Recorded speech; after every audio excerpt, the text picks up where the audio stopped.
Okay, Melvin yes, Anju yes, Rajitha okay, മനസ്സിലായിട്ടുണ്ട്. Okay, good. Okay, now let's move on to public administration. Okay, കാരണം public administration just ഇതിൻ്റെ കൂടെ തന്നെ ഒന്ന് പറഞ്ഞു പോവാണ്. ഇത് ഇപ്പം ഡീറ്റെയിൽ ആയിട്ട് എന്ത് ചെയ്യുന്നില്ല, ജസ്റ്റ് ഒന്ന് മെൻഷൻ ചെയ്യണം. അതിൻ്റെ കുറച്ച് ഡീറ്റെയിൽ ആയിട്ടുള്ള കാര്യങ്ങൾ നമ്മൾ കുറച്ചുകൂടെ കഴിഞ്ഞിട്ട് പഠിക്കുന്നതായിരിക്കും. ഇപ്പം പബ്ലിക് അഡ്മിനിസ്ട്രേഷനിൽ എന്തെല്ലാം കാര്യങ്ങളാണ് അച്ചീവ് ചെയ്യേണ്ടതെന്ന് മാത്രം ജസ്റ്റ് ഒന്ന് മെൻഷൻ ചെയ്ത് പോകണം. കാരണം പബ്ലിക് അഡ്മിനിസ്ട്രേഷൻ നമുക്ക് സെപ്പറേറ്റ്ലി ഡീൽ ചെയ്യാണ്ട്. ഓക്കെ, അപ്പം സ്വാഭാവികമായിട്ടും പബ്ലിക് അഡ്മിനിസ്ട്രേഷൻ എന്ന് പറയുന്നത്, പബ്ലിക് എന്ന് പറയുന്നത് കൊണ്ട് it is mostly related to government ആണ്. ഓക്കെ, ഗവൺമെൻറ്റുമായിട്ട് റിലേറ്റ് ചെയ്ത് വരുന്ന കാര്യങ്ങളാണ് പൊതുവേ നമ്മൾ പബ്ലിക് എന്ന് എന്ത് ചെയ്യാറുള്ളത്, ഡിനോട്ട് ചെയ്യാറുള്ളത്. അപ്പോൾ പബ്ലിക് അഡ്മിനിസ്ട്രേഷനിൽ നമ്മൾ അച്ചീവ് ചെയ്യാൻ വേണ്ടിയിട്ട് ശ്രമിക്കുന്ന കാര്യങ്ങളെന്ന് പറയുന്നത്, ഒന്ന് implementation of laws and policies. Okay, നിയമങ്ങളെയും പോളിസികളെയും നടപ്പിലാക്കാൻ വേണ്ടിയിട്ട് നമ്മൾ എന്ത് ചെയ്യുന്നുണ്ട്, ശ്രമിക്കുന്നുണ്ട്. ദെൻ അടുത്തത് വെൽഫെയർ ഓഫ് ദ സിറ്റിസൺ, ജനങ്ങളുടെ ക്ഷേമം. ഇപ്പോൾ നമ്മുടെ ഇന്ത്യൻ കോൺസ്റ്റിറ്റ്യൂഷനിൽ തന്നെ DPSP part 4 of the constitution. Okay, അവിടെ എന്ത് പറയുന്നുണ്ട്, കൃത്യമായിട്ട് ജനങ്ങളുടെ വെൽഫെയർ എൻഷുർ ചെയ്യുന്നതിന് വേണ്ടിയിട്ടുള്ള ഡയറക്ഷൻസ് കൊടുക്കുന്നുണ്ട്. ഓക്കെ, അപ്പം അത് അനുസരിച്ചിട്ട് ഇന്ത്യ പ്രവർത്തിക്കുന്ന സമയത്ത് there will be welfare of the citizens, ജനങ്ങളുടെ വെൽഫെയർ എൻഷുർ ചെയ്യാൻ വേണ്ടിയിട്ട് പറ്റും, ക്ഷേമം എൻഷുർ ചെയ്യാൻ വേണ്ടിയിട്ട് പറ്റും. ഓക്കെ, അതിന് വേണ്ടിയിട്ടായിരിക്കണം ഓരോ പബ്ലിക് ഓഫീസറും എന്ത് ചെയ്യേണ്ടത്, വർക്ക് ചെയ്യേണ്ടത്. അടുത്തത് maintenance of law and order. ഇപ്പോൾ ഫോർ എക്സാമ്പിൾ പോലീസ് സിസ്റ്റം. അപ്പോൾ പോലീസ് സിസ്റ്റം എന്തിനു വേണ്ടിയിട്ടാണ്, it is in order to maintain the law and order. Okay, then അടുത്തത് റിസോഴ്സ് മൊബിലൈസേഷൻ. ഇപ്പോൾ ഫോർ എക്സാമ്പിൾ നമ്മൾ കേരള എക്കണോമി പഠിച്ച സമയത്ത് നമ്മൾ കണ്ടിട്ടുണ്ടായിരുന്നു resource mobilisation, tax, non tax, ഇങ്ങനെ ഡിഫറെൻ്റ് ആയിട്ടുള്ള രൂപത്തിൽ എന്ത് ചെയ്യുന്നുണ്ട്, പണം കളക്ട് ചെയ്യുന്നുണ്ട്. എന്നിട്ട് അതെന്ത് ചെയ്യും, എക്സ്പെൻഡിച്ചറിൻ്റെ രൂപത്തിൽ തിരിച്ച് ജനങ്ങളിലേക്ക് തന്നെ കൊടുക്കും. അപ്പോൾ എന്ത് ചെയ്യുന്നുണ്ട്, പ്രോപ്പറായിട്ടുള്ള റിസോഴ്സ് മൊബിലൈസേഷൻ അവിടെ നടക്കുകയാണ്. ഓക്കെ, കേരള എക്കണോമിയിൽ ആ റിസോഴ്സ് മൊബിലൈസേഷൻ വളരെ കൃത്യമായിട്ട് നമ്മൾ പറഞ്ഞിട്ടുണ്ട്. ഓക്കെ, അപ്പോൾ അവിടെ എന്ത് ചെയ്തിട്ടുണ്ട്, പ്രോപ്പറായിട്ടുള്ള റിസോഴ്സസിൻ്റെ മൊബിലൈസേഷൻ, അതിൻ്റെ ഒരു ചാക്രികമായിട്ട് എന്ത് ചെയ്യുന്നുണ്ട്, ആ ഒരു പ്രോസസ്സ് നടക്കുന്നുണ്ട്. ഓക്കെ, അതിൻ്റെ കൃത്യമായിട്ടുള്ള ഡിസ്ട്രിബ്യൂഷൻ നടക്കുന്നുണ്ട്. ഇതൊക്കെ എവിടെയാണ് നടക്കുന്നത്, this all happens in public administration. Okay, ഇതിനടുത്തത് എഫിഷ്യൻസി ആൻഡ് ട്രാൻസ്പെറൻസി. കാര്യങ്ങളൊക്കെ സുതാര്യമായിരിക്കണം. അപ്പോൾ for example RTI, right to information. Okay, അപ്പോൾ കാര്യങ്ങൾ സുതാര്യമായിട്ട് നടക്കണം. എഫിഷ്യൻസി, കൃത്യമായിട്ട് എന്ത് ചെയ്യണം, നടക്കണം. ഓരോ കാര്യങ്ങളും അതാത് സമയത്ത് എന്ത് ചെയ്യണം, നടക്കണം. ഓക്കെ, അവിടെ ഡിലേ ഉണ്ടാവാൻ പാടില്ല. അതും ഫുൾ പൊട്ടൻഷ്യലിൽ തന്നെ എന്ത് ചെയ്യണം, നടപ്പാക്കാനും സാധിക്കണം. അതും ഏറ്റവും ബെറ്റർ ആയിട്ടുള്ള വേയിൽ തന്നെ എന്ത് ചെയ്യണം, നടപ്പാക്കാൻ പറ്റണം. അതാണ് എന്തെന്ന് പറയുന്നത് എഫിഷ്യൻസി എന്നതുകൊണ്ട് ഉദ്ദേശിക്കുന്നത്. ഇതിനടുത്തതാണ് ഡെമോക്രാറ്റിക് വാല്യൂസ്. ജനാധിപത്യ മൂല്യങ്ങളെ ഉയർത്തിപ്പിടിച്ചുകൊണ്ടായിരിക്കണം പബ്ലിക് അഡ്മിനിസ്ട്രേഷൻ എന്ത് ചെയ്യുന്നത്, വർക്ക് ചെയ്യുന്നത്, അല്ലെങ്കിൽ അത് അച്ചീവ് ചെയ്യാൻ വേണ്ടിയിട്ടായിരിക്കും ശ്രമിക്കുന്നത്. ഇപ്പോൾ ഫോർ എക്സാമ്പിൾ ഗവൺമെൻറ്റിൻ്റെ സർവീസസ് അത് എല്ലാവരിലേക്കും എത്തണം. ഓക്കെ, അതായത് inclusive governance. Okay, inclusive governance, അപ്പോൾ അതൊരു ഒബ്ജക്റ്റീവാണ്. ഓക്കെ, ഒരു ഡെമോക്രാറ്റിക് വാല്യൂ ആണ് ഇൻക്ലൂസീവ് ഗവേണൻസ്. എല്ലാവരിലേക്കും എന്ത് ചെയ്യണം, ആ ഒരു വാല്യൂ അല്ലെങ്കിൽ ആ ഒരു ഭരണത്തിൻ്റെ മെച്ചം എത്തണം എന്ന് നമ്മൾ പറയുന്നത്. അപ്പോൾ അതെന്താണ് public administration, it stands for this kinds of values. അപ്പോൾ ഇതുവരെ പഠിച്ചതൊക്കെ നമ്മൾ അഡ്മിനിസ്ട്രേഷൻ്റെ കുറച്ച് ബേസിക് ആയിട്ടുള്ള ഫണ്ടമെൻ്റൽ ആയിട്ടുള്ള കുറച്ച് ഇൻഫർമേഷൻസും കാര്യങ്ങളൊക്കെയാണ്. Okay, now we will be moving on to theories. ഓക്കെ, ഇനി നമ്മൾ എന്ത് ചെയ്യാണ്, തിയറിയിലേക്ക് കടക്കുകയാണ്. അപ്പം ആദ്യം തന്നെ പബ്ലിക് അഡ്മിനിസ്ട്രേഷൻ്റെ തിയറിയിലേക്ക് പോകുന്നതിന് മുമ്പായിട്ട്, ഓക്കെ, പബ്ലിക് അഡ്മിനിസ്ട്രേഷൻ്റെ തിയറിയിലേക്ക് പോകുന്നതിന് മുമ്പായിട്ട് നമുക്ക് പഠിക്കാനുള്ള ഒരു തിയറി വരുന്നുണ്ട്. അതാണ് മാനേജ്മെൻറ്റ് തിയറി. കാരണം ഇതൊന്ന് പഠിച്ചു കഴിഞ്ഞാൽ ഇത് കുറേ കൂടെ വലിയ തിയറിയാണ്. നിങ്ങൾക്ക് കാണാൻ പറ്റുന്ന പോലെ ഹെൻറി ഫയോളിൻ്റെ ഒരു 14 പ്രിൻസിപ്പിൾസ് അല്ലെങ്കിൽ ഒരു 14 പോസ്റ്റുലേറ്റ്സ് വരുന്നുണ്ട്. അപ്പോൾ അദ്ദേഹം ഒരു ഓർഗനൈസേഷൻ എങ്ങനെ ഫങ്ഷൻ ചെയ്യണം എന്നതിനെ കുറിച്ചിട്ട് കൃത്യമായിട്ട് 14 കാര്യങ്ങളാണ് പറഞ്ഞു വെക്കുന്നത്. 14 കാര്യങ്ങൾ അദ്ദേഹം എന്ത് ചെയ്യുന്നുണ്ട്, പറഞ്ഞു വെക്കുന്നുണ്ട്. അപ്പോൾ അതൊന്ന് പഠിച്ചു കഴിഞ്ഞാൽ ഇനി അങ്ങോട്ടേക്കുള്ള കാര്യങ്ങൾ കുറേ കൂടെ കൃത്യമായിട്ട് മനസ്സിലാക്കാൻ വേണ്ടിയിട്ട് സാധിക്കും. ഓക്കെ, അപ്പോൾ ആദ്യം ഇത് പറയാണ്, it will take some time. പക്ഷേ ഇതേ സാധനം നിങ്ങൾക്ക് പ്രിൻസിപ്പിൾസ് ഓഫ് മാനേജ്മെൻറ്റിലെ അതിൽ ആദ്യത്തെ ഡെഫിനിഷനായിട്ട് ഏറ്റവും ഇമ്പോർട്ടൻറ്റ് ഡെഫിനിഷനായിട്ട് നിങ്ങൾക്ക് പഠിക്കാനുള്ള കാര്യം കൂടിയാണ്. അപ്പോൾ 2 സിലബസിലേക്കും കൂടെ വേണ്ടിയിട്ടാണ് ഞാൻ ഈ ഒരു കാര്യം പറയുന്നത്. ഈ പ്രിൻസിപ്പിൾസ് ഹെൻറി ഫയോൾസിൻ്റെ principles it is related to management ആണ്, അഡ്മിനിസ്ട്രേഷൻ അല്ല. ഓക്കെ, അതേ മാനേജ്മെൻറ്റ് ലെവൽ. അപ്പോൾ മാനേജ്മെൻറ്റും അതുപോലെ തന്നെ അഡ്മിനിസ്ട്രേഷനും തമ്മിലുള്ള ഡിഫറൻസ് ഓൾറെഡി നിങ്ങളിപ്പോൾ പഠിച്ചതാണ്. അപ്പം ഈ പറയുന്ന പ്രിൻസിപ്പിൾസ് എവിടെയാണ് അപ്ലിക്കബിൾ ആയിട്ട് വരുന്നത് എന്നുള്ളത് നിങ്ങളുടെ മൈൻഡിൽ വരണം. ഹൈറാർക്കിയൽ സിസ്റ്റത്തിൽ എവിടെയാണ് ഓർഗനൈസേഷൻ്റെ ഏത് സ്ട്രക്ചറിലാണ് വരുന്നത് എന്നുള്ളത് നിങ്ങൾക്ക് മനസ്സിലാക്കണം. ഓക്കെ, നമ്മളൊരു ഓർഗനൈസേഷനെ നമുക്ക് എന്ത് ചെയ്യാം, പ്രധാനമായിട്ട് 3 ആയിട്ട് നമ്മൾ ഡിവൈഡ് ചെയ്യാറുണ്ട്. Okay, top level, middle level, bottom level. Okay, so ഇവിടെ ആയിരിക്കും ജനറൽ ആയിട്ടുള്ള റുട്ടീൻ വർക്കുകൾ അല്ലെങ്കിൽ പേപ്പർ വർക്കുകൾ കാര്യങ്ങളൊക്കെ നടക്കുന്നത്. ഇവിടെയുള്ള ആൾക്കാർ മോസ്റ്റ്ലി ചെറിയ എന്താ പറയുക ഡിപ്പാർട്ട്മെൻറ്റ് ഓഫീസേഴ്സ്, ഓക്കെ, അങ്ങനത്തെ ആൾക്കാരായിരിക്കും, മാനേജേഴ്സൊക്കെ ആയിരിക്കും. ദെൻ ഇവിടെ ടോപ്പ് ലെവലിലേക്ക് വരുന്ന സമയത്താണ് ഡയറക്ടേഴ്സ് അങ്ങനത്തെ ആൾക്കാർ വരാറുള്ളത്. ഓക്കെ, സോ ഈ രണ്ട് ലെയേഴ്സിനെയാണ് നമ്മൾ മാനേജ്മെൻറ്റ് ലെവലിൽ ഈ ടോപ്പ് ലെയറിനാണ് അഡ്മിനിസ്ട്രേഷൻ ലെവലിൽ നമ്മൾ എന്ത് ചെയ്തത്, ഇൻക്ലൂഡ് ചെയ്തത്. അപ്പം ഈ ലെയറിലേക്ക് വരുന്ന ആൾക്കാർക്ക് വേണ്ടിയിട്ടാണ് ഈ പറയുന്ന 14 പ്രിൻസിപ്പിൾസ് വരുന്നത്. അത് കൃത്യമായിട്ട് ആദ്യം തന്നെ എന്ത് ചെയ്യുക, ഒന്ന് മനസ്സിലാക്കി വയ്ക്കാം. Okay, now moving on to the discussion. Okay, ഇതിലേക്ക് വരുന്ന സമയത്ത് 14 പ്രിൻസിപ്പിൾസ് ഒന്നും നമുക്ക് ആദ്യം തന്നെ ഒന്ന് നോക്കാം.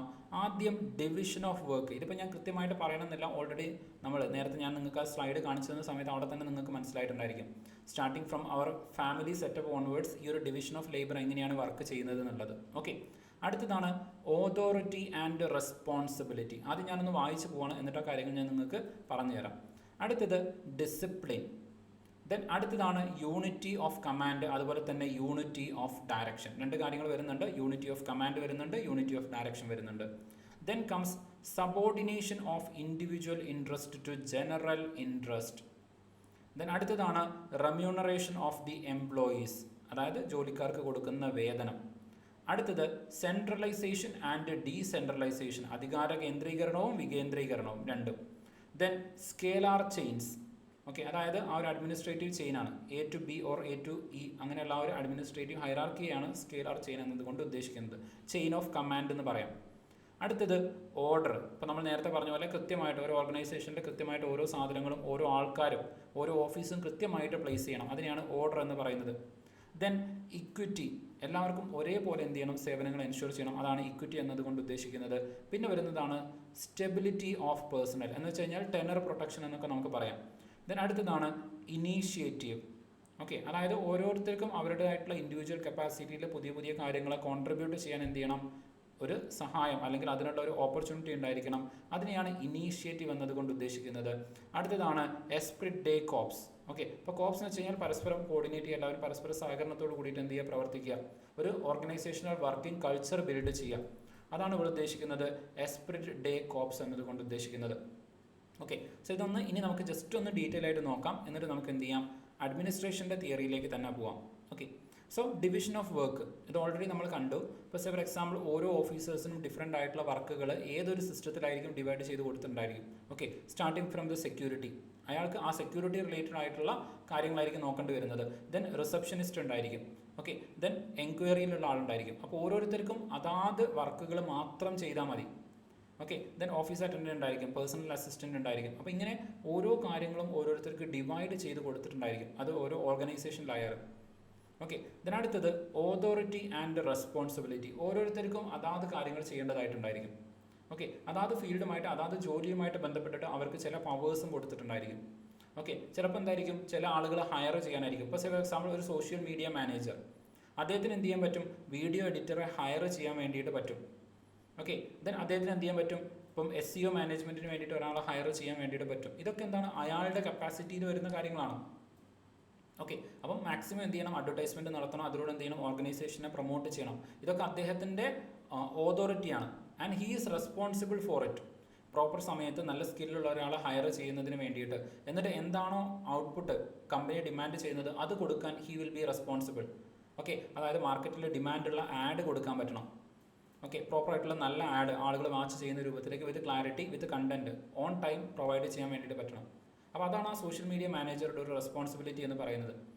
അത് കൃത്യമായിട്ട് എന്ത് ചെയ്യണം, ടാർഗറ്റഡ് ആയിട്ടുള്ള ഓഡിയൻസിലേക്ക് എത്തിക്കാൻ പറ്റണം. ഇതൊക്കെ അയാളുടെ റെസ്പോൺസിബിലിറ്റിയാണ്. അതിനുള്ള ഓതോറിറ്റി അയാൾക്ക് കൊടുത്തിട്ടുണ്ട്, അതിന് വേണ്ടിയിട്ടുള്ള റിസോഴ്സ് ഫൈനാൻഷ്യൽ അലോക്കേഷൻസും കൊടുത്തിട്ടുണ്ടായിരിക്കും, വേണ്ട ആളുകൾ അയാൾക്ക് റിക്രൂട്ട് ചെയ്യാൻ വേണ്ടിയിട്ട് പറ്റും. ഇതൊക്കെ അയാളുടെ ഓതോറിറ്റിയാണ്.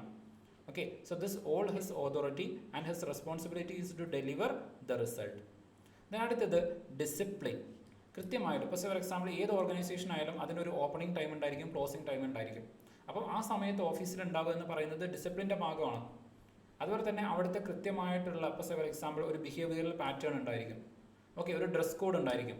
ഇതൊക്കെ എന്താണ്, ഡിസിപ്ലിൻ്റെ ഭാഗമായിട്ട് ആ ഒരു ഓർഗനൈസേഷന് വരുന്നതാണ്. അത് നമ്മൾ എന്ത് ചെയ്യണം, ഫോളോ ചെയ്യേണ്ടതായിട്ട് വരുന്നുണ്ട്. ഓക്കെ, ഇപ്പോൾ ഫോർ എക്സാമ്പിൾ ഏറ്റവും നന്നായിട്ട് ഡിസിപ്ലിൻ കാണാൻ പറ്റുന്ന ഒരു ഓർഗനൈസേഷനാണ് പോലീസ് എന്ന് പറയുന്നത്. ഓക്കെ, അതായത് ഹയർ ഓഫീഷ്യൽസിനെ പ്രോപ്പറായിട്ട് എന്ത് ചെയ്യണം, അഡ്രസ്സ് ചെയ്യണം, ട്രീറ്റ് ചെയ്യണം, സല്യൂട്ട് ചെയ്യണം. അതൊക്കെ എന്താണ്, ഡിസിപ്ലിൻ്റെ ഭാഗമായിട്ട് വരുന്നൊരു കാര്യമാണ്. ഓക്കെ, ദെൻ അടുത്തത് unity of command. Okay, unity എന്ന് വെച്ച് കഴിഞ്ഞാൽ ഒരാൾ, കമാൻഡ് എന്ന് വെച്ച് കഴിഞ്ഞാൽ കമാൻഡ് കൊടുക്കാൻ ഒരാൾ മാത്രമേ പാടുള്ളൂ. അതായത് എൻ്റെ ഹെഡായിട്ട് ഒരാളുണ്ടായിരിക്കണം, ഒരു ഹൈറാർക്കിയൽ സിസ്റ്റം ഉണ്ടായിരിക്കും. ഇപ്പോൾ for example like district collector. Okay, district കളക്ടർക്ക് ഇപ്പോൾ for example first for example like secretary, okay, for example principal secretary, okay, അല്ലെങ്കിൽ chief secretary, okay, chief secretary is there. Then അദ്ദേഹത്തിന് താഴെയായിട്ട് okay district collector, okay, then അത് കഴിഞ്ഞിട്ട് ആര് വരുന്നുണ്ടായിരിക്കും? തഹസിൽദാർ വരുന്നുണ്ടായിരിക്കും. ഓക്കെ, ദെൻ അതിന് താഴെയായിട്ട് എന്തുണ്ടായിരിക്കും? വില്ലേജ് ഓഫീസേഴ്സ് ഉണ്ടായിരിക്കും. അപ്പം ഈ വില്ലേജ് ഓഫീസേഴ്സ് അവരുടെ മുകളിലുള്ള തഹസിൽദാരെയാണ് ദേ ഹാവ് ടു ലിസൺ. അപ്പോൾ യൂണിറ്റി ഓഫ് കമാൻഡ് ഉണ്ട്. തഹസിൽദാരിൽ നിന്നായിരിക്കും വില്ലേജ് ഓഫീസേഴ്സിന് എന്ത് കിട്ടുന്നത്? ഈ പറയുന്ന രൂപത്തിലുള്ള കമാൻഡ് കിട്ടുന്നത്. ഓക്കെ, ദെൻ ഡിസ്ട്രിക്ട് കളക്ടർ കിട്ടുന്നത് ചീഫ് സെക്രട്ടറിയിൽ നിന്നായിരിക്കും. തഹസിൽദാർക്ക് കിട്ടുന്നത് ഡിസ്ട്രിക്ട് കളക്ടറിൽ നിന്നായിരിക്കും. ഇതേപോലത്തെ ഒരു ഓർഗനൈസേഷണൽ സിസ്റ്റം എവിടെയും കാണാൻ പറ്റും. For example DGP. Okay, then അതിൻ്റെ ഇടയ്ക്കുള്ള ആൾക്കാരെ ഞാൻ സ്കിപ്പ് ചെയ്യാണ്, SP. ഓക്കെ, ദെൻ അതിന് കുറച്ചുകൂടെ താഴത്തേക്ക് വരുന്ന സമയത്ത് CI, അതിന് കുറച്ചും കൂടെ താഴത്തേക്ക് വരുന്ന സമയത്ത് SI. ഓക്കെ, അപ്പോൾ സ്വാഭാവികമായിട്ടും ഒരു വില്ലേജ് ഓഫീസറേക്കാളും പവറുള്ള ആളാണ് എന്ത്? SP. എന്ന് വെച്ചിട്ട് SPക്ക് കയറിയിട്ട് വില്ലേജ് ഓഫീസർ എന്ത് ചെയ്യണം എന്ന് പറയാൻ പറ്റില്ല. ഓക്കെ, അങ്ങനെ പറഞ്ഞു കഴിഞ്ഞാൽ അത് കേൾക്കേണ്ട റെസ്പോൺസിബിലിറ്റി വില്ലേജ് ഓഫീസർക്ക് ഇല്ലതാനും. ഓക്കെ, അപ്പോൾ യൂണിറ്റി ഉണ്ട്. വില്ലേജ് ഓഫീസർ തഹസിൽദാർ പറയുന്ന കാര്യങ്ങളാണ് കേൾക്കേണ്ടത്. അത് കേട്ടിട്ടില്ലെങ്കിൽ ഡിസിപ്ലിനറി ആക്ഷൻസ് എടുക്കാൻ പറ്റും. ഓക്കെ, അപ്പോൾ ഡിഫറെൻറ്റ് ഓർഗനൈസേഷൻസ് ഉണ്ടായിരിക്കും. ഇതെല്ലാം ഗവൺമെൻറ്റിൻ്റെ ഭാഗം തന്നെയാണ്. ഇത് അഡ്മിനിസ്ട്രേറ്റീവ് വിങ് ആണ് എന്നുണ്ടെങ്കിൽ ഇത് പോലീസ് വിങ് ആണ്. രണ്ടും ഗവൺമെൻറ്റിൻ്റെ ഭാഗം തന്നെയാണ്. ഓക്കെ, ഹൈറാർക്കി നോക്കുകയാണെങ്കിൽ വില്ലേജ് ഓഫീസറേക്കാളും മുകളിലാണ് SP വരുന്നത്. ഒരു സിവിൽ സർവൻ്റ് ആണ്. പക്ഷേ എന്ന് വെച്ചിട്ട് ഇയാൾ പറയുന്നത് വില്ലേജ് ഓഫീസർ കേൾക്കേണ്ട കാര്യമില്ല. കാരണം ആസ് പെർ നമ്മുടെ സിസ്റ്റം യൂണിറ്റി ഓഫ് കമാൻഡ് ഉണ്ട്. ഓക്കെ, ഇതിനടുത്തതാണ് യൂണിറ്റി ഓഫ് ഡയറക്ഷൻ. എന്ന് വെച്ച് കഴിഞ്ഞാൽ ചില കാര്യങ്ങൾ നമുക്ക് അച്ചീവ് ചെയ്യേണ്ടതായിട്ടുണ്ടായിരിക്കും. ഇപ്പോൾ ഫോർ എക്സാമ്പിൾ ഞാൻ പറഞ്ഞു സോഷ്യൽ മീഡിയ മാനേജർ എന്ന് പറഞ്ഞു. അതായത് നമ്മുടെ ആ ഒരു ഡയറക്ഷൻ എന്ന് പറയുന്നത് മാക്സിമം റീച്ച് ഉണ്ടാക്കുക, മാക്സിമം അഡ്വർടൈസ്മെൻറ്റ് ഉണ്ടാക്കുക, മാക്സിമം ജനങ്ങളിലേക്ക് എത്തുക. അതാണ് ആ ഡയറക്ഷൻ എന്ന് പറയുന്നത്. അപ്പം ആ ഡയറക്ഷനിലേക്ക് എല്ലാവരും ഒരുമിച്ച് പ്രവർത്തിക്കുക. അതാണ് യൂണിറ്റി ഓഫ് ഡയറക്ഷൻ. ആ എൻറ്റയർ ഡിപ്പാർട്ട്മെൻറ്റിൻ്റെത് സോഷ്യൽ മീഡിയ മാനേജ്മെൻറ്റിന് വേണ്ടിയിട്ട്, അഡ്വർടൈസ്മെൻറ്റിന് വേണ്ടിയിട്ടായിരിക്കും ആ എൻറ്റയർ ഡിപ്പാർട്ട്മെൻറ്റ് വർക്ക് ചെയ്യുന്നത്. ദെൻ അതേപോലെ തന്നെ ഇപ്പോഴത്തെ കണ്ടന്റ് ക്രിയേറ്റേഴ്സ് ഉണ്ടായിരിക്കും. അവർ കൂടുതലായിട്ട് ഫോക്കസ് ചെയ്യുന്നതായിരിക്കും കണ്ടന്റ് ക്രിയേഷനിലായിരിക്കും. ഡിഫറെൻറ്റ് രൂപത്തിൽ ക്വാളിറ്റി കണ്ടന്റ്സ് പ്രസൻറ്റ് ചെയ്യുന്നതിന് അല്ലെങ്കിൽ പ്രൊഡ്യൂസ് ചെയ്യുന്നതിന് വേണ്ടിയിട്ടായിരിക്കും. ദെൻ സെയിൽസ് ടീം ഉണ്ടായിരിക്കും. അവരെന്ത് ചെയ്യുന്നുണ്ടായിരിക്കും? ഡിഫറെൻ്റ് ആയിട്ടുള്ള കൺസ്യൂമേഴ്സിലേക്ക് റീച്ച് ഔട്ട് ചെയ്തിട്ട് പ്രോപ്പറായിട്ട് പ്രൊഡക്റ്റിനെ കുറിച്ചിട്ട് ഡിസ്ക്രൈബ് ചെയ്തുകൊണ്ട് അവർക്ക് ആ സാധനം സെല്ല് ചെയ്യാൻ വേണ്ടിയിട്ടായിരിക്കും അവരെന്ത് ചെയ്യുന്നത്? ശ്രമിക്കുന്നത്. അപ്പം ഓരോ ഡിപ്പാർട്ട്മെൻറ്റിനും ഓരോ ഡിഫറെൻറ്റ് മാനേജേഴ്സ് ഉണ്ടായിരിക്കും. ഇപ്പോൾ സെയിൽസ് മാനേജേഴ്സ് ഉണ്ടായിരിക്കും. ഓക്കെ, കണ്ടന്റ് മാനേജർ ഉണ്ടായിരിക്കും. ഇപ്പോഴത്തെ എന്തായിരിക്കും? മാർക്കറ്റിംഗ് മാനേജർ ഉണ്ടായിരിക്കും. ഓക്കെ, ദെൻ സ്റ്റുഡൻറ്റ് കൗൺസിലേഴ്സ്, അവർക്ക് അതിനെന്തുണ്ടായിരിക്കും? മാനേജേഴ്സ് ഉണ്ടായിരിക്കും. ദെൻ അക്കാദമിക് മാനേജേഴ്സ് ഉണ്ടായിരിക്കും. അപ്പോൾ അതെന്താണ്? ഓരോന്നിനും ഓരോ ഗോളുണ്ട്. ആ ഗോൾ അച്ചീവ് ചെയ്യാൻ വേണ്ടിയിട്ട് അവർ ഒരുമിച്ച് പ്രവർത്തിക്കുന്നു. അതിനാണ് എന്തെന്ന് പറയുന്നത്? യൂണിറ്റി ഓഫ് ഡയറക്ഷൻ എന്ന് പറയുന്നത്. ആ ഡിപ്പാർട്ട്മെൻറ്റ് എന്താണ് അച്ചീവ് ചെയ്യേണ്ടത്? അതാണ് അവരുടെ ഡയറക്ഷൻ എന്ന് പറയുന്നത്. ഓക്കെ, ഇതിനടുത്തത് subordination of individual interest to general interest. എന്ന് വെച്ച് കഴിഞ്ഞാൽ പൊതുവായിട്ടുള്ള ചില താല്പര്യങ്ങൾ ഉണ്ടായിരിക്കും. അത് ചിലപ്പം ഓർഗനൈസേഷൻ്റെ താല്പര്യമായിരിക്കാം, ജനങ്ങളുടെ താല്പര്യമായിരിക്കാം. ഓക്കെ, ഇപ്പോൾ ഫോർ എക്സാമ്പിൾ നിങ്ങളൊരു കളക്ടറാണ്. അപ്പോൾ ഒരു കളക്ടറാണെങ്കിൽ ആ നിങ്ങളുടെ ഡിസ്ട്രിക്റ്റിൽ ഒരു എമർജൻസി ഉണ്ടായി, ഒരു വയലൻസ് ഉണ്ടായി. ഓക്കെ, ഒരു കമ്മ്യൂണൽ വയലൻസ് ഉണ്ടായി. ആ സമയത്ത് എനിക്ക് വീട്ടിൽ പോകണമെന്ന് പറഞ്ഞിട്ട് നിങ്ങൾക്ക് പോകാൻ പറ്റില്ല. ഓക്കെ, അതായത് എനിക്ക് ഇന്നൊരു കല്യാണം ഉണ്ട്, ഒരു പാർട്ടി ഉണ്ട്, ഞാൻ അത് കഴിഞ്ഞിട്ട് വരാം എന്ന് പറഞ്ഞ് നിങ്ങൾക്ക് പോകാൻ പറ്റില്ല. You are responsible person. അപ്പോൾ എന്ത് ചെയ്യണം? You have to subordinate. നിങ്ങളുടെ ഇൻഡിവിജ്വൽ ഇൻട്രസ്റ്റ് മാറ്റി വെച്ചിട്ട് എന്ത് ചെയ്യണം? ഈ പറയുന്ന കോമൺ ഇൻട്രസ്റ്റിന്, ജനറൽ ഇൻട്രസ്റ്റിന് വേണ്ടിയിട്ട് നിങ്ങൾ സ്റ്റാൻഡ് ചെയ്യണം, ജനങ്ങൾക്ക് വേണ്ടിയിട്ട്. അപ്പോൾ കല്യാണം മാറ്റി വെച്ചിട്ട് നിങ്ങൾ എന്ത് ചെയ്യണം? ഈ കമ്മ്യൂണൽ വയലൻസ് അഡ്രസ്സ് ചെയ്യാൻ വേണ്ടിയിട്ട് പോകണം. Okay, so that is your responsibility. അടുത്തത് റെമ്യൂണറേഷൻ ഓഫ് ദി എംപ്ലോയീസ്. ഇപ്പോൾ സ്വാഭാവികമായിട്ട് നിങ്ങൾക്കറിയാം salary is directly proportion to your commitment, അല്ലെങ്കിൽ നിങ്ങളുടെ വർക്ക് ഔട്ട്പുട്ട്, നിങ്ങളുടെ സാറ്റിസ്ഫാക്ഷൻ. ഓക്കെ, അപ്പോൾ satisfaction is directly proportion to എന്താണ്? നിങ്ങളുടെ ഔട്ട്പുട്ട്. ഓക്കെ, അപ്പം നമ്മൾ ഏതൊരാളും ഇപ്പോൾ ഫോർ എക്സാമ്പിൾ ഒരു ജോലി ചെയ്യുന്ന സമയത്ത്, ഇപ്പം എൻ്റെ കേസിൽ നിങ്ങൾ നോക്കുക, അപ്പോൾ ഞാൻ നിങ്ങൾക്ക് കണ്ടന്റ് പ്രൊവൈഡ് ചെയ്യുന്നുണ്ട്. അപ്പോൾ നിങ്ങളുടെ അടുത്ത് നിന്ന് കിട്ടുന്ന ആ ഒരു റെസ്പോൺസ്, നിങ്ങൾക്കത് പ്രോപ്പറായിട്ട് നിങ്ങൾ ജോലിയിലേക്ക് എത്തുന്ന സമയത്ത് എനിക്ക് കിട്ടുന്ന ഒരു സാറ്റിസ്ഫാക്ഷൻ ഉണ്ട്. ഓക്കെ, അതിനനുസരിച്ചിട്ട് എൻ്റെ ഔട്ട്പുട്ട് കൂടും. ഓക്കെ, ഇപ്പോൾ ഫോർ എക്സാമ്പിൾ നിങ്ങളിത് കൂടുതൽ ആളുകളിലേക്ക് ഷെയർ ചെയ്യുന്നു, കൂടുതൽ ആളുകൾ ഇതിന് എന്ത് ചെയ്യുന്നുണ്ട്? ഇൻട്രാക്ട് ചെയ്യുന്നുണ്ട്, കൂടുതൽ ആളുകൾ ഇതിന് എന്ത് ചെയ്യുന്നുണ്ട്? ലൈക്ക് ചെയ്യുന്നുണ്ട്, ഷെയർ ചെയ്യുന്നുണ്ട്. അപ്പോൾ അങ്ങനെ ചെയ്യുന്ന സമയത്ത് എന്തായിരിക്കും? അത് എനിക്കൊരു മോട്ടിവേഷൻ ആയിരിക്കും കൂടുതലായിട്ടുള്ള കണ്ടന്റുകൾ ക്രിയേറ്റ് ചെയ്യാൻ വേണ്ടിയിട്ട്, കൂടുതലായിട്ട് നിങ്ങൾക്ക് നല്ല നല്ല ക്വാളിറ്റി ക്ലാസ്സസ് പ്രൊവൈഡ് ചെയ്യാൻ വേണ്ടിയിട്ട്. അപ്പം അതെന്താണ്? എൻ്റെ ഇവിടെ എൻ്റെ സാലറി എന്ന് പറയുന്നത് മോണിറ്ററി ബെനിഫിറ്റ്സ് മാത്രമല്ല. ഓക്കെ, ഡെഫിനറ്റ്ലി മോണിറ്ററി ബെനിഫിറ്റ്സ് ഇല്ല. അപ്പോൾ അങ്ങനെ വരുന്ന സമയത്ത് ഇവിടുത്തെ എൻ്റെ ബെനിഫിറ്റ്സ് അല്ലെങ്കിൽ എൻ്റെ ഒരു ഇൻട്രസ്റ്റ് എന്ന് പറയുന്നത് എന്താണ്? It is the satisfaction I am getting from you. നിങ്ങൾക്ക് പ്രോപ്പറായിട്ട് നിങ്ങളുടെ സർവീസിലേക്ക് എത്തുന്നുണ്ടെങ്കിൽ അവിടുന്ന് എനിക്ക് കിട്ടുന്ന ഒരു സാറ്റിസ്ഫാക്ഷൻ ഉണ്ട്. ഓക്കെ, ത്രൂ ടീച്ചിങ് എനിക്ക് കിട്ടുന്ന എന്തുണ്ട്, ഒരു സാറ്റിസ്ഫാക്ഷൻ ഉണ്ട്, അതിൽ നിന്ന് കിട്ടുന്ന ഒരു ഹാപ്പിനെസ് ഉണ്ട്, കൂടുതൽ ആളുകളിലേക്ക് എത്താൻ പറ്റുന്നു, കൂടുതൽ ആളുകൾ എന്ത് ചെയ്യുന്നുണ്ട്, അതുമായിട്ട് ബെനിഫിറ്റഡ് ആവുന്നുണ്ട്. അപ്പോൾ അതാണ് എൻ്റെ സാറ്റിസ്ഫാക്ഷൻ. അതിനനുസരിച്ചിട്ട് ഡെഫിനറ്റ്ലി എന്ത് ചെയ്യും, ഔട്ട്പുട്ടും കൂടുന്നതായിരിക്കും. ഓക്കെ, സോ അതെന്താണ്, ഇറ്റ് ഈസ് ഡയറക്ട്ലി പ്രപ്പോർഷൻ. അതാണ് ഇവിടെയും പറയുന്നത്, റെമ്യൂണറേഷൻ എന്നാണ് പറയുന്നത്. അത് ചിലപ്പോൾ സാലറി ആയിരിക്കാം, ഓക്കെ, ചിലപ്പോൾ ലൈക്ക് പ്രൊമോഷൻസ് ആയിരിക്കാം, കൂടുതൽ അധികാരങ്ങളായിരിക്കാം, കൂടുതൽ ഫ്രീഡം ആയിരിക്കാം, അങ്ങനെ ഡിഫറെൻ്റ് ആയിട്ടുള്ള കാര്യങ്ങളായിരിക്കാം. ഓക്കെ, സോ ഇതെല്ലാം എന്ത് ചെയ്യുന്നുണ്ട്, ഇറ്റ് ഇമ്പാക്ട്സ്. ഇതൊക്കെ മാനേജ്മെൻ്റ് ആണ്, നിങ്ങൾ കാണുന്ന സമയത്തൊക്കെ നിങ്ങൾക്ക് മനസ്സിലാക്കാൻ പറ്റും. അപ്പോൾ ഞാൻ പറഞ്ഞത് ഇവിടെ പറഞ്ഞതൊക്കെ മാനേജ്മെൻറ്റ് ലെവലിലാണ്. ഓക്കെ, യൂണിറ്റി ഓഫ് കമാൻഡ് എന്ന് പറയുന്നത് ഇതൊക്കെ മാനേജ്മെൻറ്റ് ലെവലിലേക്ക് വരുന്നതാണ്. ഡിസിപ്ലിൻ കൂടുതലായിട്ട് ഇപ്പോൾ പോലീസ് ഓഫീസേഴ്സിൻ്റെ കൃത്യമായിട്ട് യൂണിഫോം ഇടുന്നത്, ഓക്കെ, കോൺസ്റ്റബിൾ, SI, CI ലെവലിലായിരിക്കും. അതിൻ്റെ മുകളിലേക്കുള്ള ആൾക്കാരുകൾ അത്ര എന്താ പറയുക, വളരെ ഡിസിപ്ലിൻഡ് ആയിട്ട് പോകുന്നത് ചിലപ്പോൾ നിങ്ങൾക്ക് കാണാൻ പറ്റിക്കൊള്ളുന്നില്ല. ഓക്കെ, വളരെ ഒഫീഷ്യൽ ആയിട്ടുള്ള സമയത്തൊക്കെ ആയിരിക്കും most of the time SP അല്ലെങ്കിൽ ഹയർ റാങ്കിലുള്ള ആൾക്കാരൊക്കെ എന്ത് ചെയ്യുന്നത്, ഒഫീഷ്യൽ ആയിട്ടുള്ള ഡ്രസ്സ് ഇട്ടിട്ട് വരുന്നത്. അല്ലാത്ത സമയത്ത് പലപ്പോഴും എന്ത് ചെയ്യാറുണ്ട്, അവർ നോൺ ഒഫീഷ്യൽ അത്ര ഇമ്പോർട്ടൻ്റ് അല്ലാത്ത കാര്യങ്ങളൊക്കെ ആണെങ്കിൽ അവർ കാഷ്വൽ ആയിട്ടുള്ള ഡ്രസ്സിൽ എന്ത് ചെയ്യാറുണ്ട്, വരുന്നത് അല്ലെങ്കിൽ അപ്പിയർ ചെയ്യുന്നത് നമുക്ക് കാണാൻ വേണ്ടിയിട്ട് പറ്റും. അപ്പോൾ ഡിസിപ്ലിൻ എന്ന് പറയുന്നത് കുറേ കൂടെ മാനേജ്മെൻറ്റ് ലെവലിലാണ് കൂടുതലായിട്ട് ഇംപ്ലിമെൻറ്റഡ് ആവുന്നത്. ഓക്കെ, മാനേജ്മെൻറ്റ് ലെവലിൽ അത് ഭയങ്കര ഇമ്പോർട്ടൻ്റ്ലി അത് നടപ്പാക്കുന്നതായിരിക്കും. ഓക്കെ, ബട്ട് അഡ്മിനിസ്ട്രേഷൻ ലെവലിൽ അത്രത്തോളം അത് ഉണ്ടാവില്ല. ദെൻ അടുത്തതാണ് സെൻട്രലൈസേഷൻ ആൻഡ് ഡീസെൻട്രലൈസേഷൻ. ഇതിപ്പോൾ ഞാൻ നിങ്ങൾക്ക് പ്രത്യേകിച്ച് പറഞ്ഞു തരേണ്ട കാര്യം ഉണ്ടാവില്ല. ഇപ്പോൾ സെൻട്രലൈസേഷൻ എന്ന് പറയുമ്പോൾ എല്ലാ കാര്യങ്ങളും മാനേജ് ചെയ്യാൻ വേണ്ടിയിട്ടുള്ള ഒരു അതോറിറ്റി ഉണ്ടായിരിക്കും, എല്ലാ കാര്യങ്ങളും നോക്കി വെക്കാനുള്ള, സൂപ്പർവൈസ് ചെയ്യാനുള്ള ഒരു അതോറിറ്റി ഉണ്ടായിരിക്കും. എന്നാൽ അതേ വർക്കിന് തന്നെ പല ആളുകൾക്ക് ഡിവൈഡ് ചെയ്ത് കൊടുത്തിട്ടുണ്ടായിരിക്കും, ഡീസെൻട്രലൈസേഷനും നടക്കും. ഓക്കെ, ഒരു കാര്യത്തിനെ കുറേ ആളുകൾക്ക് ഡിവൈഡ് ചെയ്ത് കൊടുത്തിട്ടുണ്ടായിരിക്കും, അതെല്ലാം മാനേജ് ചെയ്യാൻ വേണ്ടിയിട്ട്, കൺട്രോൾ ചെയ്യാൻ വേണ്ടിയിട്ട് ഒരു അതോറിറ്റി ഉണ്ടായിരിക്കും. രണ്ടും നടക്കുന്നത് മാനേജ്മെൻറ്റ് ലെവലിൽ തന്നെയാണ്.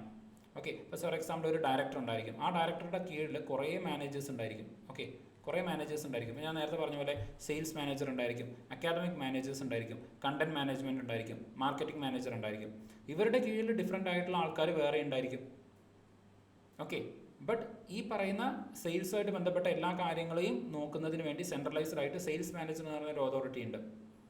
ഓക്കെ, ദെൻ ഇതേപോലെ എന്തുണ്ട്, സെൻട്രലൈസേഷനും ഉണ്ട്, എന്നാൽ അതേസമയം ഡീസെൻട്രലൈസേഷനും ഒരു ഓർഗനൈസേഷനിൽ കാണാൻ വേണ്ടിയിട്ട് പറ്റും.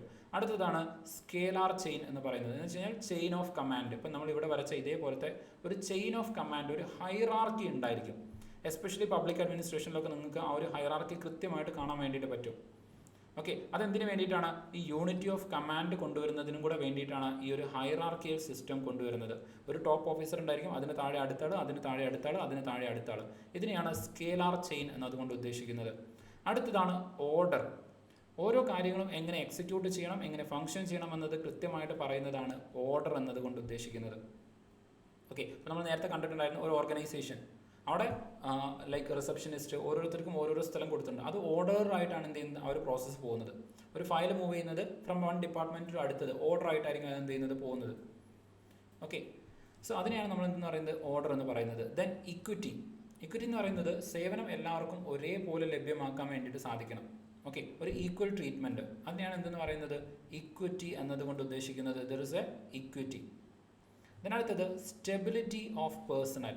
അതായത് എനിക്ക് എൻ്റെ ഓർഗനൈസേഷനോട് ഒരു കമ്മിറ്റ്മെൻറ്റ് ഉണ്ടാവണമെന്നുണ്ടെങ്കിൽ, ഇപ്പം ഞാൻ എന്ത് ചെയ്യുന്നുണ്ട്, ഒരു ജോലിയിൽ കയറി, അവർ പറയുകയാണെങ്കിൽ 2 മാസത്തേക്ക് മാത്രമേ ഈ ഒരു ജോലിയിൽ ഉണ്ടാവൂ എന്ന് അവർ പറഞ്ഞു കഴിഞ്ഞാൽ സ്വാഭാവികമായിട്ടും ആ 2 വർഷം കൂടെ എനിക്ക് തരുന്ന ജോബ് അല്ലെങ്കിൽ എനിക്ക് തരുന്ന റെസ്പോൺസിബിലിറ്റി കംപ്ലീറ്റ് ചെയ്യാൻ വേണ്ടിയിട്ട് മാത്രമേ ഞാൻ ശ്രമിക്കൂ.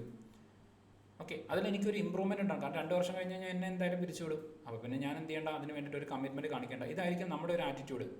എന്നാൽ അതേ സമയം നമുക്കൊരു ടെനർ പ്രൊട്ടക്ഷൻ ഉണ്ട് എന്നുണ്ടെങ്കിൽ, ഓക്കെ, ആ ഒരു ഓർഗനൈസേഷനെ കൂടുതൽ മെച്ചപ്പെടുത്തുന്നതിന് വേണ്ടിയിട്ട് നമ്മൾ കുറേ കൂടെ എന്ത് ചെയ്യും, കമ്മിറ്റഡ് ആയിട്ട് വർക്ക് ചെയ്യും. But at the same time ഇത് നെഗറ്റീവായിട്ടും വരാറുണ്ട്. ഇപ്പോൾ ഫോർ എക്സാമ്പിൾ എന്ത് ചെയ്യാറുണ്ട്, പല ആൾക്കാരും സിവിൽ സർവീസിലേക്ക് ഒരുപാട് എഫേർട്ട് ഇട്ടിട്ട് എന്ത് ചെയ്യും, എത്തും. ഓക്കെ, ബട്ട് എത്തിക്കഴിഞ്ഞാൽ പിന്നെ അവിടെ ടെനർ പ്രൊട്ടക്ഷൻ ഉണ്ട്, പിന്നെ എഫിഷ്യൻസിയും ഇതൊന്നും ഇല്ലെങ്കിലും ആരും ചോദ്യം ചെയ്യില്ല, അതുകൊണ്ട് പിന്നെ അങ്ങനെയൊന്നും വർക്ക് ചെയ്യേണ്ട എന്നുള്ള രൂപത്തിലേക്ക് പിന്നെ എന്ത് ചെയ്യാറുണ്ട്, മടിയന്മാരായിട്ട് പോകാറുണ്ട്. അപ്പം 2 രൂപത്തിലും അത് ഇമ്പാക്റ്റഡ് ആവാറുണ്ട്. ബട്ട് ഇവിടുത്തെ കോണ്ടെക്സ്റ്റിൽ നമ്മൾ എടുക്കേണ്ടത്, ഒരു ടെനർ പ്രൊട്ടക്ഷൻ ഉണ്ടാകുന്ന സമയത്ത് it will motivate us to do more work. കൂടുതൽ വർക്ക് ചെയ്യുന്നതിന് നമ്മളെ അത് മോട്ടിവേറ്റ് ചെയ്യും എന്നുള്ള രൂപത്തിൽ എടുക്കണം. അടുത്തത് ഇനീഷ്യേറ്റീവ്. അതായത് ഓരോ ഓർഗനൈസേഷനിലും ഇപ്പം ടോപ്പ് ലെവലിലുള്ള ആൾക്കാർക്ക് കൃത്യമായിട്ട് ഗ്രൗണ്ട് ലെവലിലുള്ള കാര്യങ്ങൾ മനസ്സിലാക്കാൻ പറ്റണമെന്നില്ല. അപ്പോൾ എന്ത് ചെയ്യണം, ഗ്രൗണ്ട് ലെവലിലുള്ള ആൾക്കാരുമായിട്ട് കൂടി ആലോചിച്ച് അവരുടെ അടുത്ത് നിന്നുള്ള ഇൻപുട്ട് എടുക്കണം. കാരണം അവിടെ ഡിഫറെൻ്റ് ആയിട്ടുള്ള പ്രശ്നങ്ങൾ ഉണ്ടായിരിക്കും. അത് കൃത്യമായിട്ട് സോൾവ് ചെയ്താൽ മാത്രമേ top to bottom bottom to top ആ കാര്യം കൃത്യമായിട്ട് എന്ത് ചെയ്യുള്ളൂ, പ്രോസസ്സ് ചെയ്ത് മുകളിലേക്ക് കൃത്യമായിട്ട് റിസൾട്ട് എത്തുള്ളൂ. അപ്പോൾ എന്ത് ചെയ്യണം, ഇൻഡിവിജ്വൽ ആയിട്ടുള്ള, അത് എത്ര താഴെയുള്ള ഓഫീസർ ആയാലും എത്ര താഴെയുള്ള ആളായാലും അയാൾക്ക് കൃത്യമായിട്ട് എക്സ്പ്രസ് ചെയ്യാനുള്ള കാര്യം അല്ലെങ്കിൽ പറയാനുള്ള കാര്യത്തിന് എന്ത് ചെയ്യണം, എക്സ്പ്രസ് ചെയ്യാനും ഇന്നോവേറ്റീവ് ആയിട്ടുള്ള കാര്യങ്ങളെ കൊണ്ടുവരുന്നതിനുമുള്ളൊരു സ്പേസ് ഏത് ഓർഗനൈസേഷൻ ആയാലും പ്രൊവൈഡ് ചെയ്യണം. ഓക്കെ, ഇതിനടുത്തതാണ് there should be a proper work culture, esprit de corps, a coordination. ജനങ്ങൾ തമ്മിൽ അല്ലെങ്കിൽ എംപ്ലോയീസ് തമ്മിൽ ഒരു കോഡിയൽ റിലേഷൻ ഉണ്ടായിരിക്കണം, എല്ലാവരും ഒരുമിച്ച് പ്രവർത്തിക്കണം towards A common goal. Okay, so അതാണ് ഇവിടെ വരുന്നത്. അതല്ലാതെ ചില സമയത്ത് നിങ്ങൾ കാണാൻ പറ്റും ചില ഗവൺമെൻറ് ഓഫീസിലും അല്ലെങ്കിൽ ചില ഈവൻ പ്രൈവറ്റ് കോർപ്പറേഷനിലൊക്കെ എന്ത് ചെയ്തിട്ടുണ്ടായിരിക്കും, പരസ്പരം ഒരു കോമ്പറ്റീഷൻ ഉണ്ടായിരിക്കും. ഓക്കെ, ഇപ്പം ഈവൻ നിങ്ങൾ ചിലപ്പോൾ മലയാളത്തിലെ മൈബോസ് എന്ന് പറയുന്ന സിനിമ കണ്ടിട്ടുണ്ടെങ്കിൽ അതിൽ മമതാ മോഹൻദാസും ഓപ്പോസിറ്റുള്ള മറ്റൊരു ഓഫീസറും അവർ തമ്മിലുള്ള ഒരു കോമ്പറ്റീഷൻ ഉണ്ട്. അതിൽ ഒന്ന് ടോപ്പ് ആകുന്നതിന് വേണ്ടി, ഒന്ന് ജയിക്കുന്നതിനൊക്കെ വേണ്ടിയിട്ടാണ് എന്ത് ചെയ്യുന്നത്, പിന്നീട് മമതാ മോഹൻദാസ് ദിലീപിനെ കല്യാണം കഴിക്കുന്നത്. അപ്പം അതെന്താണ്, ഈ പറയുന്ന ഓർഗനൈസേഷനിൽ എന്തുണ്ടായിരുന്നില്ല, there was not a cordial relation. അപ്പോൾ അങ്ങനെ ഒരു കോമ്പറ്റീഷൻ മറ്റുള്ളവരെ താഴ്ത്തി കെട്ടുന്നതിന് അല്ലെങ്കിൽ മറ്റുള്ളവരുടെ ഓപ്പർച്യൂണിറ്റി ഇല്ലാതാക്കുന്നതിന് ശ്രമിക്കാനല്ല നമ്മൾ നോക്കേണ്ടത്. There should be a coordination that has to be established in the organisation. ആ ഒരു ഓർഗനൈസേഷനിൽ പ്രോപ്പറായിട്ട് അത് എന്ത് ചെയ്യണം, എസ്റ്റാബ്ലിഷ് ചെയ്തെടുക്കാൻ വേണ്ടിയിട്ട് നമുക്ക് പറ്റണം. ഓക്കെ, ഞാനിപ്പോൾ ഈ പറഞ്ഞ കാര്യങ്ങൾ ക്ലിയർ ആണോ, മനസ്സിലായിട്ടുണ്ടോ, പ്രോപ്പറായിട്ട് ഫോളോ ചെയ്യാൻ പറ്റിയിട്ടുണ്ടോ, ക്ലിയർ ആണോ?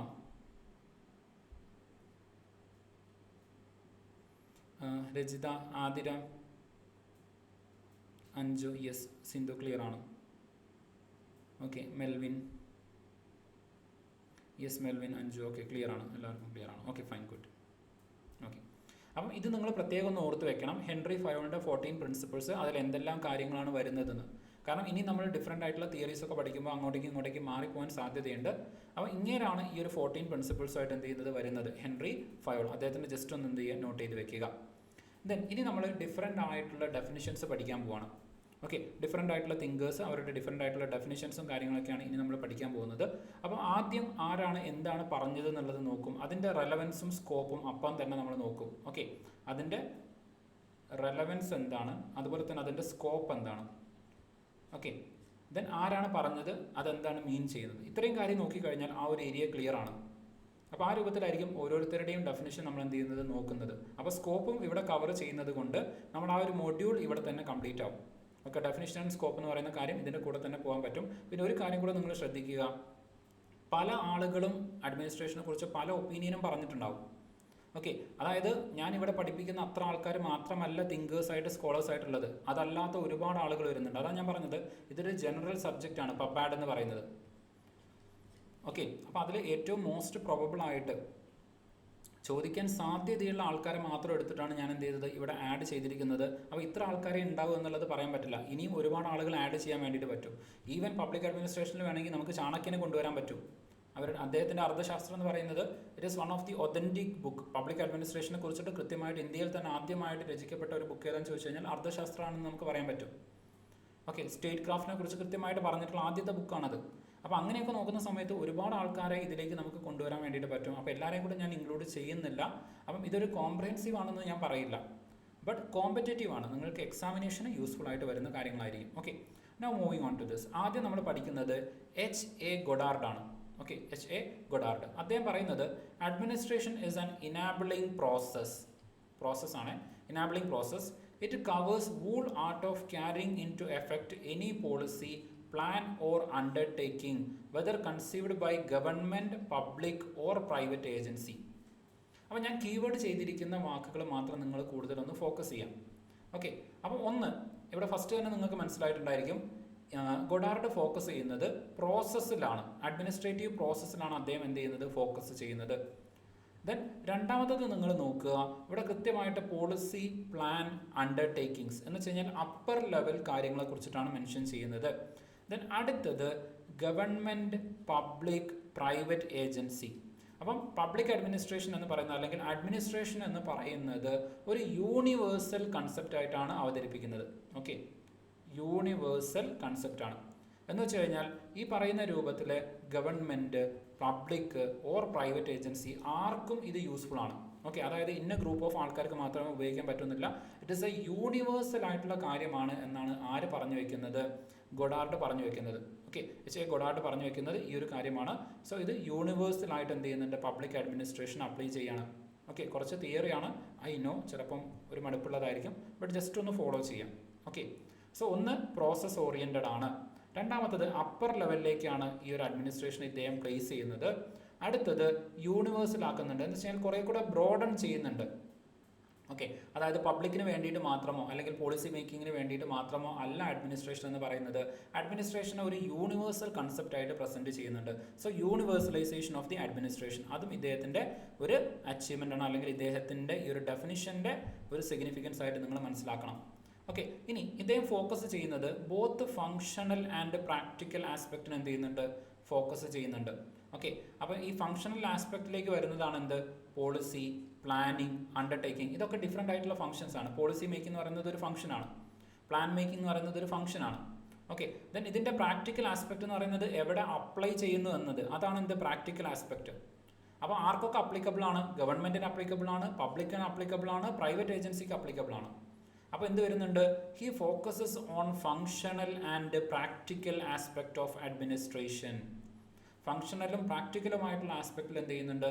ഫോക്കസ് ചെയ്യുന്നുണ്ട്. ആ ഒരു കാര്യം എന്ത് ചെയ്യണം? നോട്ട് ചെയ്ത് വെക്കണം. അടുത്തത്, not merely an execution of orders but a dynamic process. എന്ന് വെച്ച് കഴിഞ്ഞാൽ മെക്കാനിക്കൽ അല്ല, it is not a mechanical process. Administration എന്ന് പറയുന്നത് ഒരു മെക്കാനിക്കൽ പ്രോസസ്സ് അല്ല. കുറച്ച് ആളുകൾ വരുന്നു, കുറച്ച് കാര്യങ്ങൾ ചെയ്യുന്നു, അവർ തിരിച്ചു പോകുന്നു, അങ്ങനെയല്ല. അതിന് പ്രോപ്പറായിട്ടുള്ളൊരു ഇവാലുവേഷൻ വേണം. പ്രോപ്പറായിട്ട് എന്താണ് അവിടെ നടക്കുന്നത് എന്നുള്ളത് എന്ത് ചെയ്യണം? ആളുകൾ അനലൈസ് ചെയ്യണം. അതിൻ്റെ ബേസിൽ എന്ത് ചെയ്യണം? തീരുമാനങ്ങൾ എടുക്കണം. അപ്പോഴേ എന്ത് ചെയ്യുള്ളൂ? റിസൾട്ട് ജനറേറ്റഡ് ആവുള്ളൂ. ഈ ഒരു കാര്യം തന്നെയാണ് ഇദ്ദേഹം പറയുന്നത്. ഓക്കെ, പ്രോപ്പറായിട്ടുള്ള എക്സിക്യൂഷൻ ഓഫ് ദി ഓർഡേഴ്സ് അതല്ല അവിടെ വരേണ്ടത്. സോറി. ഓക്കെ, അപ്പം എക്സിക്യൂഷൻ, അതായത് പറഞ്ഞ കാര്യങ്ങൾ ചെയ്തു പോവുക എന്ന് പറയുന്നതല്ല അവിടെ നടക്കേണ്ടത്. മറിച്ച് അവിടെ എന്ത് നടക്കണം? It should be A dynamic. എന്ന് വെച്ച് കഴിഞ്ഞാൽ ഓരോ സിറ്റുവേഷൻ അനുസരിച്ച് കൊണ്ട് ഇവോൾവ് ചെയ്ത് ഇമ്പ്രൂവ് ചെയ്തുകൊണ്ട് വരാൻ വേണ്ടിയിട്ട് ഒരു അഡ്മിനിസ്ട്രേഷന് സാധിക്കണം. അപ്പം അതും അദ്ദേഹത്തിൻ്റെ ഡെഫിനിഷനിൽ ഇൻക്ലൂഡഡ് ആണ്. പിന്നെ ഞാൻ നേരത്തെ പറഞ്ഞ പോലെ യൂണിവേഴ്സൽ സ്കോപ്പാണ് അദ്ദേഹം ഇൻക്ലൂഡ് ചെയ്യുന്നത്. എന്ന് വെച്ച് കഴിഞ്ഞാൽ എല്ലാ സ്ഥലത്തും ഇത് അപ്ലിക്കബിൾ ആണ്. Okay, so administration is universal എന്ന കൺസെപ്റ്റാണ് ആര് മുന്നോട്ടേക്ക് വെക്കുന്നത്? H.A. ഗൊഡാർഡ് മുന്നോട്ടേക്ക് വെക്കുന്നത്. അടുത്തത്, പോളിസി ഇംപ്ലിമെൻറ്റേഷൻ ഗ്യാപ്പ് അദ്ദേഹം എന്ത് ചെയ്യുന്നുണ്ട്? അഡ്രസ്സ് ചെയ്യുന്നുണ്ട്. ഓക്കെ, സോ എന്ന് വെച്ച് കഴിഞ്ഞാൽ any policy, plan or undertaking അത് ഫോർവേഡ്, അതായത് ക്യാരി ഇൻ ടു എഫക്റ്റ്. ഇപ്പോൾ ക്യാരി ഇൻ ടു എഫക്റ്റ് എന്ന് വെച്ചാൽ ഇപ്പോൾ ഫോർ എക്സാമ്പിൾ ഗവൺമെൻറ്റിൻ്റെ സ്വച്ഛ് ഭാരത്. ഓക്കെ, ആ സ്വച്ഛ് ഭാരത് ഒരു കംപ്ലീറ്റ് സക്സസ് ആണെന്ന് ചോദിച്ചാൽ ഇറ്റ് വാസ് നോട്ട് സക്സസ്ഫുൾ. ഇപ്പോൾ ഫോർ എക്സാമ്പിൾ ഡിമോണിറ്റൈസേഷൻ, അത് കംപ്ലീറ്റ്ലി സക്സസ്ഫുൾ ആണെന്ന് ചോദിച്ചു കഴിഞ്ഞാൽ it was not successful, it was a failure. Okay, അതിൽ ഏറ്റവും വലിയ ഫെയിലിയർ എന്ന് പറയുന്നത് സമയത്ത് എല്ലാ ബാങ്കുകളിലേക്കും കൃത്യമായിട്ട് പുതിയ നോട്ട് എത്തിക്കാൻ പറ്റിയില്ല. ഓക്കെ, പഴയ നോട്ട് എന്ത് ചെയ്തു? നമ്മൾ റിജക്റ്റ് ചെയ്തു. പക്ഷേ പുതിയ നോട്ട് എന്ത് ചെയ്തില്ല? കൃത്യമായിട്ട് എത്തിക്കാൻ പറ്റിയില്ല. പല സമയത്തും കയ്യിൽ ക്യാഷ് ഇല്ലാത്ത ആളുകൾ എന്ത് ചെയ്തു? ബുദ്ധിമുട്ടി.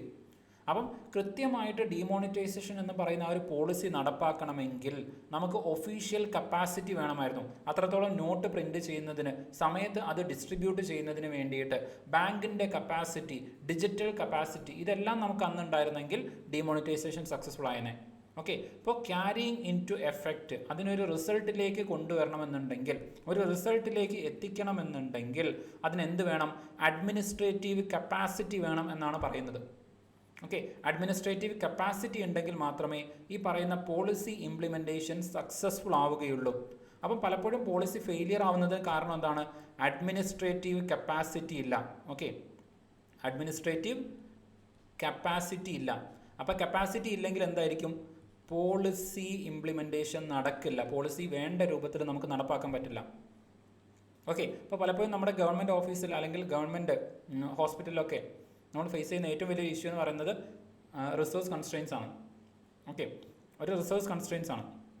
അപ്പോൾ അവിടെ പ്രോപ്പറായിട്ട് ഡോക്ടേഴ്സ് ഇല്ല, ബെഡ് ഇല്ല, നേഴ്സസ് ഇല്ല. അപ്പോൾ അവിടെ എന്ത് പറ്റില്ല? പ്രോപ്പറായിട്ടുള്ള ട്രീറ്റ്മെൻറ്റ് കിട്ടുന്നില്ല. ഓക്കെ, അത് കാരണം ചിലപ്പോൾ എന്ത് ചെയ്യാറുണ്ട്? പേഷ്യൻസ് ഡെഡ് ആവാറുണ്ട്, അല്ലെങ്കിൽ അവർക്ക് പ്രോപ്പറായിട്ടുള്ള ടൈംലി ക്യൂർ എന്ത് ചെയ്യുന്നില്ല, കിട്ടുന്നില്ല, ടൈംലി ട്രീറ്റ്മെൻറ്റ് കിട്ടുന്നില്ല. അപ്പോൾ അവിടെ എന്താണ്? അഡ്മിനിസ്ട്രേറ്റീവ് കപ്പാസിറ്റി ഇമ്പ്രൂവ് ചെയ്യണം. ഈ നമുക്കൊരു യൂണിവേഴ്സൽ ഹെൽത്ത് കിട്ടണമെന്നുണ്ടെങ്കിൽ, അല്ലെങ്കിൽ best health care policy provide ചെയ്യണമെന്നുണ്ടെങ്കിൽ, അത് അച്ചീവ് ചെയ്യണമെന്നുണ്ടെങ്കിൽ എന്ത് വേണം? Definitely we have to provide the best administrative capacity. ആവശ്യത്തിനുള്ള ഡോക്ടേഴ്സ് വേണം, ആവശ്യത്തിനുള്ള ബെഡ് വേണം, ആവശ്യത്തിനുള്ള നേഴ്സ് വേണം, ആവശ്യത്തിനുള്ള മരുന്നുകൾ വേണം. അപ്പോഴേ എന്താവുള്ളൂ, ഹെൽത്ത് കെയർ സെക്ടർ എന്ന് പറയുന്നത് നമ്മുടെ നാഷണൽ ഹെൽത്ത് പോളിസിയൊക്കെ എന്ത് ചെയ്യുള്ളൂ, അത് മുന്നോട്ടേക്ക് വെക്കുന്ന ഒരു ഒബ്ജക്റ്റീവ് നമുക്ക് അച്ചീവ് ചെയ്യാൻ പറ്റുള്ളൂ. അപ്പം ഈ രൂപത്തിൽ പോളിസി ഇംപ്ലിമെൻറ്റേഷനുള്ള ഗ്യാപ്പിനെ കൃത്യമായിട്ട് അഡ്രസ്സ് ചെയ്യാൻ ആർക്ക് സാധിക്കുന്നുണ്ട്? H.A. ഗൊഡാർഡിന് സാധിക്കുന്നുണ്ട്. അപ്പോൾ അദ്ദേഹത്തിൻ്റെ ഡെഫിനിഷൻസിൻ്റെ സ്കോപ്പ്, അതിൻ്റെ ഡിഫറെൻ്റ് ആയിട്ടുള്ള ഒരു അനാലിസിസ് ആണ് നമ്മൾ ചെയ്തിരിക്കുന്നത്. So policy success depends on administrative capacity. ആ ഒരു കാര്യം കൃത്യമായിട്ട് ആര് എസ്റ്റാബ്ലിഷ് ചെയ്യുന്നുണ്ട്? ഗൊഡാർഡ് എസ്റ്റാബ്ലിഷ് ചെയ്യുന്നുണ്ട്. ഓക്കെ, സോ അതാണ് അദ്ദേഹത്തിൻ്റെ ഈ ഒരു ഡെഫിനിഷൻ്റെ ഏറ്റവും വലിയൊരു സിഗ്നിഫിക്കൻസ് എന്ന് പറയുന്നത്. ഓക്കെ, സോ ഈ ഒരു കാര്യം ക്ലിയർ ആണോ? പ്രോപ്പറായിട്ട് മനസ്സിലായിട്ടുണ്ടോ?